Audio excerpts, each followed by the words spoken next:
मानव आवाज यह वह उपकरण है जिसे हम सभी खेलते हैं। यह दुनिया में सबसे शक्तिशाली ध्वनि है। शायद यह केवल एक ही है जो युद्ध शुरू कर सकता है या कह सकता है आई लव यू। और फिर भी कई लोगों का अनुभव है कि जब वे बोलते हैं तो लोग उनकी बात नहीं सुनते हैं। और ऐसा क्यों है?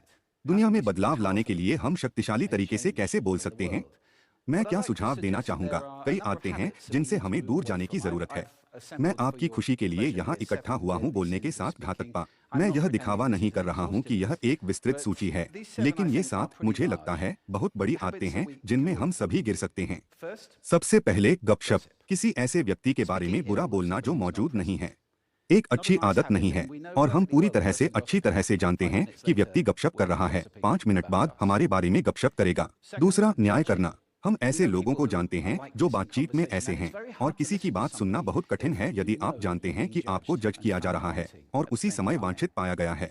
तीसरा, नकारात्मकता। आप इसमें गिर सकते हैं। मेरी माँ अपने जीवन के अंतिम वर्षों में बहुत नकारात्मक हो गई और यह सुनना मुश्किल है। मुझे एक दिन याद है, मैंने उससे कहा, आज 1 अक्टूबर है, और उसने कहा, मुझे पता है, क्या यह भयानक नहीं है? यह सुनना मुश्किल है जब कोई नकारात्मक है। और नकारात्मकता का एक और रूप शिकायत करना। खैर, यह यूके की राष्ट्रीय कला है। यह हमारा राष्ट्रीय खेल है। हम मौसम, खेल, राजनीति के बारे में, हर चीज के बारे में शिकायत करते हैं, लेकिन वास्तव में शिकायत करना वायरल दुख है। यह दुनिया में धूप और हल्कापन नहीं फैला रहा है। बहाने। हम सब इस आदमी से मिले हैं। शायद हम सब इस आदमी रहे हैं। कुछ लोगों के पास एक ब्लेम थ्रोवर है। वे बस इसे हर किसी को देते हैं और अपने कार्यों की जिम्मेदारी नहीं लेते हैं। और फिर से किसी ऐसे व्यक्ति को सुनना मुश्किल है जो ऐसा हो रहा है। अंत से पहले 7 कढ़ाई अतिशयोक्ति के छठे। यह हमारी भाषा को वास्तव में कभी कभी नीचा दिखाता है।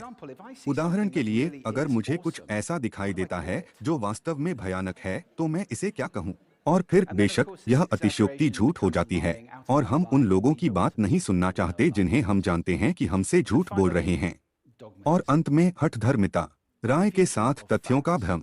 जब उन दो चीजों का सामना करना पड़ता है तो आप हवा में सुन रहे हैं। तुम्हें पता है, कोई अपनी राय के साथ आप पर बमबारी कर रहा है जैसे कि वे सच थे। इसे सुनना मुश्किल है। तो यहाँ वे हैं, बोलने के साथ घातकता। ये ऐसी चीजें हैं जिनसे हमें बचना चाहिए। लेकिन क्या इस बारे में सोचने का कोई सकारात्मक तरीका है? हाँ, वहाँ है। मैं यह सुझाव देना चाहता हूं कि 4 वास्तव में शक्तिशाली कोर्नरस्टोन नींव हैं जिन पर हम खड़े हो सकते हैं यदि हम चाहते हैं कि हमारा भाषण शक्तिशाली हो और दुनिया में बदलाव लाए। सौभाग्य से ये चीजें एक शब्द का जादू करती हैं। शब्द जय होप है, और इसकी एक महान परिभाषा भी है। मैं उस सामान की बात नहीं कर रहा हूं जो आसमान से गिरता है और आपको सिर पर मारता है। मैं इस परिभाषा के बारे में बात कर रहा हूं, उत्साह से अभिवादन या प्रशंसा करने के लिए, जो मुझे लगता है कि अगर हम इन 4 चीजों पर खड़े होते हैं तो हमारे शब्द प्राप्त होंगे। तो वे किस लिए खड़े हैं? देखें कि क्या आप अनुमान लगा सकते हैं। एच, ईमानदारी। जाहिर है, आप जो कहते हैं उसमें सच होना, सीधे और स्पष्ट होना। प्रामाणिकता है, बस स्वयं होने के नाते। मेरे एक मित्र ने इसे अपने सत्य में खड़े होने के रूप में वर्णित किया, जो मुझे लगता है कि इसे रखने का एक प्यारा तरीका है। मैं सत्यनिष्ठा हूँ, आपका वचन होने के नाते, वास्तव में आप जो कहते हैं वह कर रहे हैं, और कोई ऐसा व्यक्ति होने के नाते जिस पर लोग भरोसा कर सकते हैं। और ए, प्यार है। मेरा मतलब रोमांटिक प्यार नहीं है, लेकिन मेरा मतलब 2 कारणों से लोगों को शुभकामनाएं देना है। सबसे पहले, मुझे लगता है कि पूर्ण ईमानदारी वह नहीं हो सकती जो हम चाहते हैं। मेरा मतलब है, हे भगवान, तुम आज सुबह बदसूरत लग रहे हो। शायद यह जरूरी नहीं है। प्यार के साथ स्वभाव। जाहिर है, ईमानदारी एक महान बात है, लेकिन अगर आप वाकई किसी के अच्छे होने की कामना कर रहे हैं तो उन्हें उसी समय आंकना बहुत कठिन है। मुझे यकीन भी नहीं है कि आप उन 2 चीजों को एक साथ कर सकते हैं। तो जय हो। इसके अलावा अब आप यही कहते हैं, और यह पुराने गीत की तरह है। यह वही है जो आप कहते हैं, यह भी तरीका है कि आप इसे कहते हैं। आपके पास एक अद्भुत टूलबॉक्स है। यह उपकरण अविश्वसनीय है, और फिर भी यह एक टूलबॉक्स है जिसे बहुत कम लोगों ने कभी खोला है। मैं अब तुम्हारे साथ वहाँ एक छोटे से चप्पा चप्पा छान मारना चाहते हैं, और बस कुछ उपकरण है कि आप दूर ले और के साथ खेलने के लिए, जो अपने बोलने की शक्ति में वृद्धि होगी की तरह हो सकता है, बाहर खींच। उदाहरण के लिए रजिस्टर करें। अब फाल्सेटो रजिस्टर ज्यादातर समय बहुत उपयोगी नहीं हो सकता है, लेकिन बीच में एक रजिस्टर है। मैं आप में से किसी के लिए इस बारे में बहुत तकनीकी नहीं होने जा रहा हूं जो वॉयस कोच हैं। हालांकि आप अपनी आवाज का पता लगा सकते हैं। तो अगर मैं यहाँ अपनी नाक में बात करता हूँ तो आप अंतर सुन सकते हैं। अगर मैं यहाँ अपने गले में नीचे जाता हूँ, जहाँ हम में से अधिकांश समय से बोलते हैं। लेकिन अगर आपको वजन चाहिए तो आपको यहाँ छाती तक नीचे जाना होगा। आप अंतर सुनते हैं? हम कम आवाज वाले राजनेताओं को वोट देते हैं, यह सच है क्योंकि हम गहराई को शक्ति और अधिकार के साथ जोड़ते हैं। वह रजिस्टर है। फिर हमारे पास समय है। यह आपकी आवाज महसूस करने का तरीका है। फिर से शोध से पता चलता है कि हम उन आवाजों को पसंद करते हैं जो गर्म चॉकलेट की तरह समृद्ध, चिकनी, गर्म हैं। खैर, अगर वह आप नहीं हैं, तो यह दुनिया का अंत नहीं है, क्योंकि आप प्रशिक्षित कर सकते हैं। जाओ और एक आवाज कोच मिलता है।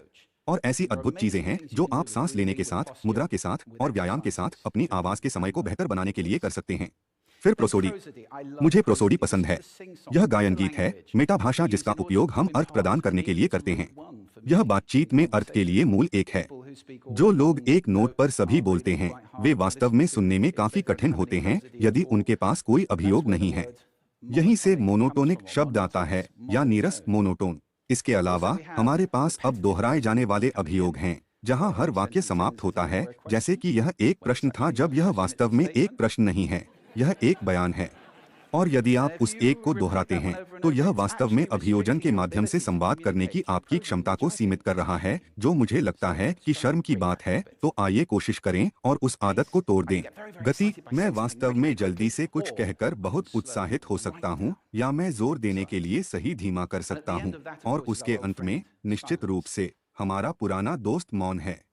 एक बात में थोड़ी सी चुप्पी में कुछ भी गलत नहीं है ना? हमें इसे यूएमएस और एचएस से भरना नहीं है। यह बहुत शक्तिशाली हो सकता है। बेशक पिच अक्सर उत्तेजना को इंगित करने के लिए गति के साथ जाती है, लेकिन आप इसे सिर्फ पिच के साथ कर सकते हैं। तुमने मेरी चाबी कहाँ छोड़ी? तुमने मेरी चाबी कहाँ छोड़ी? तो उन दो प्रस्वों में थोड़ा अलग अर्थ है। और अंत में वॉल्यूम। मैं वॉल्यूम का उपयोग करके वास्तव में उत्साहित हो सकता हूँ। इसके बारे में क्षमा करें अगर मैंने किसी को चौंका दिया, या मैं आपको बहुत शांत होकर वास्तव में ध्यान दे सकता हूँ। कुछ लोग पूरे समय प्रसारण करते हैं। कोशिश करें कि ऐसा न करें। इसे सोडकास्टिंग कहा जाता है, अपनी आवाज को अपने आसपास के लोगों पर लापरवाही और असंगत रूप से थोपना अच्छा नहीं है। बेशक जहां यह सब खेल में सबसे अधिक आता है, जब आपको कुछ करना वास्तव में महत्वपूर्ण होता है। यह इस तरह एक मंच पर खड़ा हो सकता है और लोगों से बात कर सकता है। यह शादी का प्रस्ताव हो सकता है, एक वृद्धि के लिए पूछ रहा है, एक शादी का भाषण, जो भी हो। अगर यह वास्तव में महत्वपूर्ण है, तो आप इस टूलबॉक्स और उस इंजन को देखने के लिए खुद पर एहसान करते हैं जिस पर यह काम करने वाला है। और कोई भी इंजन गर्म हुए बिना अच्छा काम नहीं करता है। अपनी आवाज को गर्म करें। दरअसल मैं आपको दिखाता हूं कि यह कैसे करना है। क्या आप सभी एक पल के लिए खड़े होना चाहेंगे? मैं आपको 6 मुखर वार्म अप अभ्यास दिखाने जा रहा हूं, जो मैं हर बात से पहले करता हूं, जो मैं कभी करता हूं। जब भी आप किसी महत्वपूर्ण व्यक्ति से बात करने जा रहे हों, ये करें। सबसे पहले हथियार ऊपर, गहरी सांस अंदर और आहें बाहर, आह जैसे। एक बार और, आह, बहुत अच्छा। अब हम अपने होठों को गर्म करने जा रहे हैं और हम बा बा बा बा बा बा बा बा जाने वाले हैं। बहुत अच्छा। और अब बी आर आर आर आर आर आर आर आर आर आर, बस की तरह जब तुम एक बच्चे थे। बी आर आर आर। अब आपके होंठ जीवित होने चाहिए। हम अतिरंजित ला ला ला ला ला ला ला ला ला ला के साथ जीभ करने जा रहे हैं। सुंदर। आप इस पर वास्तव में अच्छे हो रहे हैं। और फिर एक आर आर आर आर आर आर रोल करें। यह जीभ के लिए शैंपेन की तरह है। अंत में, और अगर मैं केवल एक ही कर सकता हूं, तो पेशेवर इसे सायरन कहते हैं। यह वास्तव में अच्छा है। यह हम से शुरू होता है और एडब्ल्यू पर जाता है। हम उच्च है, एडब्ल्यू कम है। तो तुम जाओ, वी आवा, वी आवा। शानदार। अपने आप को तालियों का एक दौर दे। एक सीट ले लो, धन्यवाद। अगली बार जब आप बोलें तो उन्हें पहले से करें। अब मुझे इसे बंद करने के संदर्भ में रखने दें। यह यहाँ एक गंभीर बिंदु है। यह वह जगह है जहाँ हम अभी हैं, है ना? हम उन लोगों से बहुत अच्छी तरह से बात नहीं करते हैं जो केवल ऐसे वातावरण में नहीं सुन रहे हैं जो शोर और खराब ध्वनिकी के बारे में है। मैंने इस मंच पर विभिन्न चरणों में इस बारे में बात की है। दुनिया कैसी होगी अगर हम उन लोगों से शक्तिशाली रूप से बात कर रहे थे जो वातावरण में सचेत रूप से सुन रहे थे, जो वास्तव में उद्देश्य के लिए फिट थे, या इसे थोड़ा बड़ा बनाने के लिए? दुनिया कैसी होगी यदि हम सचेत रूप से ध्वनि पैदा कर रहे हों और सचेत रूप से ध्वनि का उपभोग कर रहे हों और ध्वनि के लिए सचेत रूप से हमारे सभी वातावरणों को डिजाइन कर रहे हों? यह एक ऐसी दुनिया होगी जो सुंदर लगती है, और एक जहां समझ आदर्श होगी, और यह फैलाने लायक विचार है। धन्यवाद।